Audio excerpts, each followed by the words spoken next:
Hyderabad Meerpet police station పరిధిలో భారీ పేలుడు సంభవించింది. బడంగ్పేట్లో గుర్తు తెలియని ఒక పదార్థం పేలిపోవడంతో ఒక వ్యక్తి ప్రాణాలు కోల్పోయినట్లుగా తెలుస్తోంది. మృతుడు బెంగాల్కు చెందిన అనూప్గా గుర్తించారు. పేలుడు ధాటికి అతని శరీర భాగాలు కొన్ని మీటర్ల దూరం వరకు ఎగిరిపడ్డాయి. అంటే పేలుడు ఏ స్థాయిలో ఉందో, ఎంత తీవ్రంగా ఉందో ఒకసారి మనం అర్థం చేసుకోవచ్చు. మృతుడి శరీర భాగాలు కొన్ని మీటర్ల వరకు చెల్లాచెదురుగా పడిపోయాయంటూ తెలుస్తోంది. ఇప్పుడు ఈ ఘటనకు సంబంధించి కేసు నమోదు చేసుకున్న పోలీసులు దర్యాప్తు చేస్తున్నారు. అసలు పేలుడికి ఏం కారణమైంది అనేది ఇప్పటికీ తెలియని పరిస్థితిగా తెలుస్తోంది. అయితే కొన్ని అనుమానాల ప్రకారం ఇదేదో రసాయన పేలుడు అంటూ కొన్ని అనుమానాలు వ్యక్తం చేస్తున్నట్లుగా తెలుస్తోంది. లేదంటే ఇంకెవరైనా విసిరి పారేసినటువంటి రంగులు కానీ, ఏదైనా కెమికల్ బాటిల్స్ పేలడం వల్ల ఇలా జరిగి ఉండొచ్చా అన్న అనుమానాలు కొన్నైతే, ఇంకేదైనా తీవ్రత ఉందా, దీంట్లో ఇంకేదైనా కోణం ఉందా అని కూడా ఇప్పుడు పోలీసులు విచారిస్తున్నట్లుగా తెలుస్తోంది. ఆ ఘటనా స్థలానికి సంబంధించిన డీటెయిల్స్ నేను మీకు చూపిస్తున్నాను. అక్కడ అదిగో ఆ ప్రాంతంలోనే ఈ పేలుడు సంభవించినట్లుగా తెలుస్తోంది. మరణించిన వ్యక్తి కోల్కతాకు చెందిన అనూప్. అతని వయసు 43 ఏళ్ళుగా గుర్తించారు. అతను ఉపాధి పని వెతుక్కుంటూ రీసెంట్గా హైదరాబాద్కు వచ్చాడు. ఈ నేపథ్యంలో అక్కడ పేలుళ్ళలో అతను ప్రాణాలు కోల్పోయారు. ఈ ఘటనకు సంబంధించి ఇంకా డీటెయిల్స్ తెలుసుకుందాం. అసలు ఏ కోణాల్లో ఇప్పుడు విచారణ చేస్తున్నారు, ఎలా జరిగింది అనే డీటెయిల్స్ మనం తెలుసుకుందాం. నిర్మల జాయిన్ అవుతున్నారు, మా ప్రతినిధి. నిర్మల, భారీ పేలుడు సంభవించింది. కొన్ని మీటర్ల దూరం వరకు అతని శరీర భాగాలు ఎగిరిపడ్డాయంటే చాలా తీవ్రత కనిపిస్తోంది. అండ్ చుట్టుపక్కల ఉన్న వాళ్ళు కూడా చాలా భయభ్రాంతులకు గురయ్యారు. కొన్ని వందల మీటర్ల వరకు ఈ శబ్దం వినిపించింది అంటున్నారు. సో డీటెయిల్స్ ఏంటి, పోలీసులు ఏమంటున్నారు, ఏ సమయంలో జరిగింది, ఎలా జరిగింది? ఎస్ నందు, ఈ ఘటన మాత్రము మీర్పేట్ పోలీస్ స్టేషన్ పరిధిలో బడంగ్పేట్లో కూడా జరిగింది. అదే విధంగా ఇది డెకరేషన్ గోడౌన్ లో కూడా ఈ ప్రమాదం చోటు చేసుకున్నట్టుగా తెలుస్తూ ఉంది. డెకరేషన్ గోడౌన్ లో ఒక్కసారిగా కెమికల్ డ్రమ్ము, అంటే ఇది ప్రధాన సమాచారం మాత్రమే, ప్రాథమిక సమాచారం మాత్రమే. ఈ ప్రాథమిక సమాచార ప్రకారం కూడా ఇది కెమికల్ డ్రమ్ము ఒక్కసారిగా పేలుడుకు గురవడంతో కూడా అక్కడే పనిచేస్తున్నటువంటి కార్మికుడు అనూప్, తను కలకత్తాకు చెందిన వ్యక్తి, 45 సంవత్సరాలు అనూప్, ఒక్కసారిగా ఎగిరి పడడం కూడా జరిగింది. ఎందుకంటే అది భారీ ఎత్తున కూడా పేలడం జరిగింది. ఆ కెమికల్ అనేది కేవలము డెకరేషన్ గోడౌన్ అయినా, డెకరేషన్ కు ఉపయోగించేదేనా, లేకపోతే ఇతరతర కెమికల్ ఏమన్నా అయ్యుంటుందా అనే కోణంలో కూడా పోలీసులు అయితే దర్యాప్తు కొనసాగిస్తూ ఉన్నారు. అదే విధంగా ఈ ఘటన కూడా సాయంత్రము 5:30 గంటల ప్రాంతంలో జరిగినట్టుగా కూడా పోలీసులు గుర్తించడం జరిగింది. అదే కాకుండా ఈ పేలుడు తీవ్రతకు పాపం కార్మికుడి శరీర భాగాలన్నీ కూడా ఎక్కడికక్కడ చెల్లాచెదురైపోయి పడిపోవడం జరిగింది. ఆ కార్మికుడు ప్రాణాలు కోల్పోవడం కూడా జరిగింది. కేవలం ఆ సమయంలో ఈ రోజు ఆదివారం అవడంతో కూడా అక్కడ ఆ ఘటన స్థలంలో కేవలం కార్మికుడు ఒక్కడే ఉన్నాడు కాబట్టి ఇంకా మిగతా వాళ్లకు ఎవరు కూడా లేకపోవడంతో ఈ ఒక్కడు అక్కడ ఎగిరి పడిపోవడం జరిగింది. ఈ కోణంలో వెంటనే సమాచారం అందుకున్న మీర్పేట్ పోలీసులు మాత్రము అసలు పేలుడు కారణాలపై, పదార్థంపై కూడా దర్యాప్తు అయితే కొనసాగిస్తూ ఉన్నారు. ఎందుకంటే ఇది కెమికల్ పదార్థమేనా, లేకపోతే ఏంటి, ఆ కెమికల్ ఒకవేళ ఆ కెమికల్ డ్రమ్ అయినుంటే ఆ కెమికల్ కేవలము ఇక్కడ డెకరేషన్ కి వాడుతున్నటువంటి, డెకరేషన్ గోడౌన్ లో డెకరేషన్ మెటీరియల్ కి వాడుతున్నటువంటి కెమికల్ ఏనా, లేకపోతే ఏంటి అనే కోణంలో కూడా మొత్తం దర్యాప్తు అయితే కొనసాగిస్తూ ఉన్నారు. కానీ చుట్టుపక్కల నివసిస్తున్నటువంటి ప్రజలందరూ కూడా ఈ పేలుడుకు ఒక్కసారిగా ఉలిక్కి పడిపోవడం కూడా జరిగింది. ఎందుకంటే అదొక మందు పాత్ర పేలినంత సౌండ్ రావడంతో కూడా అందరూ భయభ్రాంతులకు గురయ్యారని కూడా చెప్పుకోవచ్చు. ఓ పక్క చూసుకున్నట్లయితే ఇంకా పూర్తి డీటెయిల్స్ కూడా తెలియాల్సి ఉంది. ఈ పేలుడుకు కారణమైనటువంటి కారణాలు కూడా తెలియాల్సి ఉంది. అదే విధంగా ఈ పదార్థం కూడా ఎటువంటి పదార్థం అనేది కూడా తెలియాల్సి ఉంది. ఈ కోణంలో పోలీసులు అయితే దర్యాప్తు కొనసాగిస్తూ ఉన్నారు. నందు, ఓకే, ఇప్పుడు మృతుడికి సంబంధించిన డీటెయిల్స్ ఏమైనా మనకి తెలుస్తున్నాయా నిర్మల? ఎందుకంటే గతంలో కూడా కొంతమంది వలస కార్మికులు, ఇప్పుడు ఇతను రీసెంట్గానే హైదరాబాద్కి ఇక్కడ పనులు చేసుకోవడానికి వచ్చినట్లుగా తెలుస్తోంది. గతంలో కూడా ఇలాంటి ఘటనలు జరిగిన సందర్భాలు ఉన్నాయి. వాళ్ళ పరిస్థితి ఏంటి ఇప్పుడు? మనకేమైనా డీటెయిల్స్ తెలుస్తున్నాయా నిర్మల?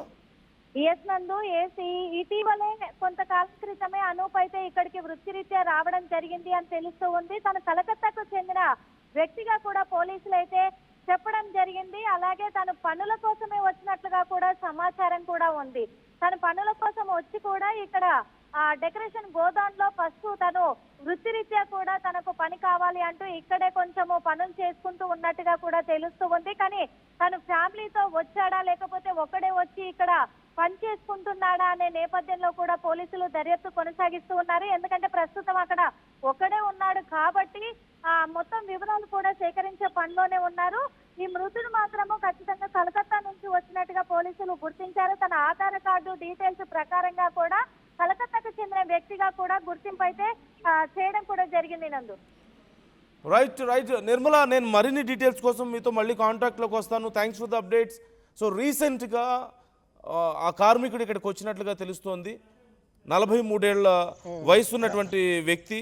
అయితే ఒక్కసారిగా ఏదో భయంకరమైన పేలుడు సంభవించింది. చుట్టుపక్కల ఉన్న స్థానికులు కూడా, ఇళ్లలో కూడా ఉన్న సామాను ఒక్కసారిగా అదిరిపడినట్లుగా తెలుస్తోంది. చాలామంది భయంతో ఇళ్లలోంచి పరుగులు తీశారు. ఏదో భారీ పేలుడు సంభవించింది అంటూ స్థానికులందరూ చాలా భయంగా చెప్తున్నట్లుగా తెలుస్తోంది. అండ్ పేలుడు తీవ్రత ఏ స్థాయిలో ఉంది అనేది మనం చెప్పుకున్నాం. అతని శరీర భాగాలు కొన్ని మీటర్ల దూరం వరకు ఎగిరిపడ్డాయంటే, సాధారణంగా ఏవైనా మన ఇళ్లలో ఉపయోగించేటువంటి పెయింట్ డబ్బాలు లాంటివి ఒకవేళ పేలినా అంత భయంకరమైన పేలుడు సంభవించే అవకాశం లేదు. ఖచ్చితంగా ఏదో ఒక పేలుడు పదార్థం, అంటే సహజంగా ఎక్స్ప్లోజన్కు ఉపయోగించేటువంటి పదార్థాలు కానీ, లేదంటే ఇంకేవైనా కొన్ని కెమికల్స్ కానీ, సమ్ పర్టికులర్ కెమికల్స్ కానీ ఇక్కడ పేలుండొచ్చు అని చెప్తున్నారు. కేవలం పెయింట్ డబ్బాలో లేదంటే ఇంట్లో ఉపయోగించేటువంటి కొన్ని ఇతర పదార్థాలు అయితే ఇంత దారుణమైనటువంటి పేలుడు నమోదయ్యే అవకాశం లేదు అంటూ అనుమానాలు వ్యక్తం చేస్తున్నారు. మరోవైపు ఇప్పుడు అతని శరీర భాగాలన్నీ కలెక్ట్ చేసుకొని అధికారులు అతని శరీరంలో ఉన్నటువంటి చిన్న ఆ కెమికల్ పదార్థాలని పరిశీలిస్తున్నారు, అవశేషాలను పరిశీలిస్తున్నారు. ఏమై ఉంటుంది ఇది అనేది ఇప్పుడు పరిశీలిస్తున్నారు. అయితే గతంలో కూడా కొన్ని సందర్భాల్లో ఇలాంటి పేలుడు సంభవించినటువంటి ఘటనలు మనం చూసాం. ఫర్ ఎగ్జాంపుల్ కూకట్పల్లిలో జరిగింది, ఇదే జనవరిలో జరిగింది. 2026 జనవరిలోని ఇలాంటి ఘటన రాజీవ్ గాంధీ నగర్ పరిధిలో ఒక ట్రాన్సిట్ హబ్లో ఈ రసాయనాలు కమర్షియల్ ఎల్పిజి సిలిండర్లను చిన్న క్యాన్లలోకి అక్రమంగా మారుస్తున్న సమయంలో ఈ పేలుడు సంభవించింది. అలాంటి పేలుడు ఇంకేదైనా అంటే ఏదైనా సంఘ విద్రోహ శక్తుల పని ఇది అంటే గతంలో కొన్ని చూసాం. జిలిటిన్ స్టిక్స్ దాచిపెట్టుకున్న వాళ్ళు మనం చూసాం. జిలిటిన్ స్టిక్స్ని దాచిపెట్టుకోవడంతో అవి పేలిపోవడంతో చాలా తీవ్రమైనటువంటి పేలుడు సంభవించింది గతంలో. అలాగే గతంలో కాప్రాలో ఇదే మేలో జరిగింది. 2026లో జరిగినటువంటి ఘటనలే ఇవన్నీ కూడా. కూకట్పల్లి రాజీవ్ నగర్ పరిధిలో కానీ, ఇప్పుడు మేలో ఇదే 2026లో కాప్రాలో ఒక హోటల్లో గ్యాస్ ప్రెషర్ వల్ల ఒక్కసారిగా పేలుడు సంభవించింది అని చెప్పారు. అండ్ అలాగే నార్సింగ్ బాల్కనీ బ్లాస్ట్ కూడా మనం విన్నాం. 2 రోజుల క్రితమే జరిగింది. నార్సింగ్ పరిధిలో అల్కాపూర్ టౌన్షిప్లో ఒక ఇంటి 3వ అంతస్తు బాల్కనీలో ఈ భారీ పేలుడు సంభవించి దాని తీవ్రతకి కాంక్రీట్ గోడలు కూడా బద్దలైపోయినటువంటి పరిస్థితి మనం చూసాం. ఒక మహిళ కూడా చాలా తీవ్రంగా గాయపడ్డటువంటి సందర్భం మనం చూసాం. ఇక వీటితో పాటు జీడిమెట్ల కెమికల్ యూనిట్ అగ్ని ప్రమాదం మనం చూసాం. మొన్న ఏప్రిల్లో జరిగినటువంటి ఘటనే ఇదే సంవత్సరంలో. అలాగే కొంచెం బయట చూస్తే నల్గొండ ఫార్మా యూనిట్లో బ్లాస్ట్ మనం చూసాం. అలాగే పాసమైలారం ఫ్యాక్టరీలో జరిగినటువంటి ప్రమాదం గత సంవత్సరంలో జూన్లో జరిగినటువంటి ప్రమాదం మనం చూసాం 2025లో. ఇలా ఇన్ లాస్ట్ 1 ఇయర్ ఎస్పెషలీ హైదరాబాద్లోనే సుమారుగా 10కి పైగా పేలుళ్ళు, హైదరాబాద్ పరిసర ప్రాంతాల్లో 10కి పైగా పేలుళ్ళు సంభవించాయి. వాటిలో కొన్ని సిలిండర్స్ లాంటివి ఉన్నప్పటికీ కూడా మరికొన్ని మాత్రం ఈ రసాయనాలు అంటూ చెప్తున్నారు. అది ఒక్కసారి మీరు చూడండి. ఒక్కసారి ఆ పేలుడికి సంబంధించిన దృశ్యాలను ఆర్టీవీ మీకు ఎక్స్క్లూజివ్గా చూపిస్తోంది. ఆ విజువల్స్ నేను మరింత క్లియర్గా చూపిస్తాను. Take a look.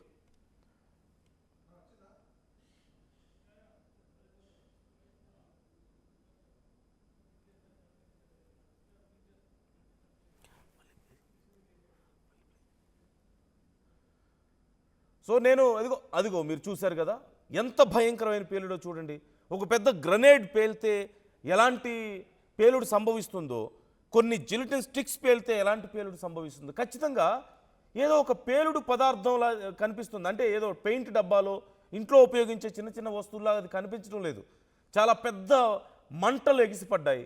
చాలా భయంకరమైన ఎక్స్ప్లోజన్. అదిగో చాలా దూరంలో, సుమారుగా 150 నుంచి 200 మీటర్ల దూరంలో ఉన్నటువంటి సీసీ కెమెరా విజువల్స్ ఇవి. ఆ సీసీ కెమెరాలోనే ఇంత పేలుడు మనకు కనిపిస్తుంది. అండ్ అదరడం మీరు చూడొచ్చు. అదిగో ఆ కెమెరా కొద్దిగా అదరడాన్ని మీరు గమనించవచ్చు. అంటే ఇక దగ్గరగా ఉన్నటువంటి వ్యక్తుల పరిస్థితి ఏంటో ఒక్కసారి ఊహించుకోండి. చూడండి, అక్కడ ఉన్నటువంటి అవన్నీ కూడా చల్లా చెదురుగా పడిపోయాయి. ఒక్కసారిగా చాలా తీవ్రమైనటువంటి పేలుడు. We can understand now we can understand ఆ విజువల్స్ చూసిన తర్వాత ఆ వ్యక్తి పరిస్థితి ఏంటి అనేది. అంటే పేలుడు ధాటికి శరీర భాగాలు చల్లా చెదురుగా పడ్డాయి అని వింటే మనం ఏదో ఒక రకమైన పేలుడైనా అనుకోవడానికి అవకాశం ఉంటుంది. కొంతమందికి ఊహకు అందదు, అదేంటి ఇళ్ల మధ్యలో ఇలాంటి పేలుడు ఎందుకు వస్తుంది అని చెప్పి అనుకోవడానికి ఉంటుందేమో. But there is no cylinder. ఖచ్చితంగా అది గ్యాస్ సిలిండర్ అయితే కాదు ఆ ప్రమాదం. అదిగో మీరు చూడండి, ఆ పేలుడు సంభవించిన తర్వాత ఆ చుట్టుపక్కల ఉన్న వాళ్ళు ఒక్కసారిగా అలా వెళ్ళిపోయి దగ్గరికి వచ్చి చూస్తున్నారు. అయితే ఆ ఎగిరిపడ్డటువంటి ఆ పేలుడు సందర్భంలో ఎగిరిపడ్డటువంటి కొన్ని వస్తువులు మీకు కనిపిస్తున్నాయి కదా, అవి కేవలం వస్తువులు కాదు, ఒక వ్యక్తి శరీర భాగాలు. అదిగో అతని బట్టలు, అతను శరీర భాగాలు కొన్ని మీటర్ల దూరం వరకు వెళ్ళి పడిపోయాయి అంటున్నారు. ఎంత హారిబుల్ ఇన్సిడెంటో ఒక్కసారి మీరు ఊహించుకోండి. ఒక నగరంలో, సిటీ మధ్యలో, ఇళ్ల మధ్యలో జరిగినటువంటి ఆ పేలుడు. అక్కడ అదృష్టవశాత్తు ఒక్క వ్యక్తే ఉన్నాడు. కానీ ఆ పేలుడు ఎందుకు సంభవించింది? పెయింట్ డబ్బాలతో వచ్చే పేలుడు ఇది కాదు, మనకు తెలిసిందే. పెయింట్ డబ్బాలతో వస్తే ఒకవేళ పేలుడు కొద్దిపాటి గాయాలు అవుతాయి. సిలిండరా అంటే అది కాదు, అక్కడ సిలిండర్స్ లేవు బయట. ఇంకేం పేలుడు సంభవించింది? ఒక ఇళ్ల దగ్గరలో అంత భయంకరమైన పేలుడు సంభవించే మనం almost we can see it's like a grenade explosion or it's like a కొన్ని జిలిటిన్ స్టిక్స్, కొన్ని ఒకటి రెండు కాదు, కొన్ని స్టిక్స్ పేలితే ఎంత భయంకరమైన పేలాడు. జిలిటిన్ స్టిక్స్ మనందరికీ తెలిసిందే, పెద్ద పెద్ద కొండల్ని పేల్చడానికి ఉపయోగిస్తుంటారు, మైనింగ్లో ఉపయోగిస్తుంటారు. అలాంటివి పేలినప్పుడు ఇలాంటి ఎక్స్ప్లోజన్ సంభవిస్తుంది. మరొకసారి ఇంకొంచెం మీరు క్లియర్గా చూడండి ఆ పేలుడు ఎంత దారుణంగా సంభవించింది అనేది. అండ్ డే లైట్లోనే సంభవించింది. ఒక వ్యక్తి అక్కడ ఉన్నాడట. ఆ వ్యక్తి అదిగో చూడండి, అతని శరీర భాగాలు చల్లా చెదురైపోయాయి. How horrible it is. ఒక 45 ఏళ్ల వ్యక్తి రీసెంట్గానే అతను జీవనోపాధి కోసం, తన కుటుంబాన్ని పోషించుకోవడం కోసం అతను వేరే ప్రాంతం నుంచి వచ్చాడు అంటూ కూడా తెలుస్తోంది. అతని పేరు అనూప్. ఇటీవలే హైదరాబాద్కు వచ్చాడు అంటూ తెలుస్తోంది. అయితే అతను ఇంకా డీటెయిల్స్, పూర్తిగా అతని కుటుంబం డీటెయిల్స్ అవి తెలియాల్సి ఉంది. అయితే అక్కడ ఉన్న వాళ్ళని విచారిస్తే అతని ఆధార్ కార్డు ఆధారంగా కొంత సమాచారం అందినట్లుగా మనకు తెలుస్తుంది. ఇప్పుడు దీనికి సంబంధించి అధికారులు మరింత డీప్గా ఇన్వెస్టిగేషన్ చేస్తున్నట్లుగా తెలుస్తోంది. ఫ్రీక్వెంట్గా గత 2 నెలల్లోనే ఇలాంటి ఘటనలు హైదరాబాద్లో 4 వరకు చోటు చేసుకున్నాయి. 4 ఘటనలు ఇలాంటివి చోటు చేసుకున్నాయంటే గత 2 నెలల్లో ఎంత భయంకరమైన పరిస్థితులు ఉన్నాయో ఒకసారి మీరు ఊహించుకోవచ్చు. ఇవన్నీ కేవలం సిలిండర్స్కో, లేకపోతే పెయింట్ డబ్బాలో, లేదంటే ఇంకేవో కెమికల్ డబ్బాలు అయితే ఖచ్చితంగా కాదు. ఇంకేవో కొంతమంది సంఘ విద్రోహ చర్యలకు పాల్పడే వాళ్ళ పనుల్లో భాగంగా ఈ పేలుళ్ళు సంభవించినట్లుగా అనిపిస్తుంది. అంటే గతంలో జిలిటిన్ స్టిక్స్ దాచిపెట్టుకున్నప్పుడు ఇలాంటివి పేలాయి. అలాగే అంతకుముందు కొన్ని పేలుడు పదార్థాలను తయారు చేయడానికి ప్రయత్నించారు కొంతమంది రౌడీ షీటర్స్. అండ్ ఇవి కేవలం ఇక్కడ మాత్రమే కాదు, గతంలో ఎస్పెషల్లీ బీహార్, యూపీ ప్రాంతం నుంచి కొన్ని ఘటనలు మనం విన్నాం. ఒక డాబా మీద కొన్ని పేలుడు బాంబ్స్ తయారు చేస్తున్న సమయంలో ఇలాంటి పేలుడు సంభవించింది. సో అలాంటిది ఏదో పేలుడా ఇది అనేది అనిపిస్తుంది. ఎందుకంటే చిన్న చిన్న కెమికల్ డబ్బాలో ఇంకోటి పేలితే ఇంత దారుణంగా రాదు పేలుడు. అదిగో అక్కడ మీకు కనిపిస్తుంది. అధికారులు అక్కడ చల్లా చెదురుగా పడి ఉన్నటువంటి అతని మృతదేహానికి సంబంధించి ఆ భాగాలని కలెక్ట్ చేసుకుంటున్నారు. అలాగే అక్కడే ఏమేమి శాంపిల్స్ దొరుకుతాయో చూస్తున్నారు. అంటే పేలుడు తాలూకు శాంపిల్స్ని కలెక్ట్ చేసుకునే ప్రయత్నం చేస్తున్నారు. అలాగే ఆ చుట్టుపక్కల ఉన్నటువంటి ఇళ్ళన్నింటినీ కూడా ఇప్పుడు అధికారులు విచారిస్తున్నట్లుగా తెలుస్తుంది. ఇక్కడ ఏమున్నాయి, ఏమేమి పెట్టి ఉండొచ్చు అనేది. అండ్ వీ కెన్ సీ ఆ ప్లేస్ ఒకసారి మీరు చూడండి. అది ఎక్కడో చెట్లలోనో, పొదల్లోనో, లేదంటే ఏదో ఇండస్ట్రియల్ ఏరియాలో ఎక్కడో డంపింగ్ చేసినటువంటి ప్రాంతం కాదు. అదిగో మీకు కనిపిస్తుంది. జస్ట్ ఆ గోడౌన్ బయటే ఉంది ఆ ప్రాంతం. గోడౌన్ బయటే ఉన్నటువంటి ప్లేస్. మరికొన్ని అక్కడ సీ దట్ విజువల్.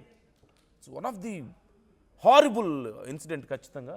అదిగో అక్కడ ఒక వ్యక్తి, అదిగో మీకు కనిపిస్తున్నాడు ఒక వ్యక్తి. ఆ విజువల్లో మీరు క్లియర్గా చూడొచ్చు. అదిగో ఒక వ్యక్తి అక్కడ ఏదో పని చేసుకుంటున్నాడు. ఆ బ్లాక్ కలర్లో లాస్ట్లో కనిపిస్తున్నాడు ఆ వ్యక్తి మీకు.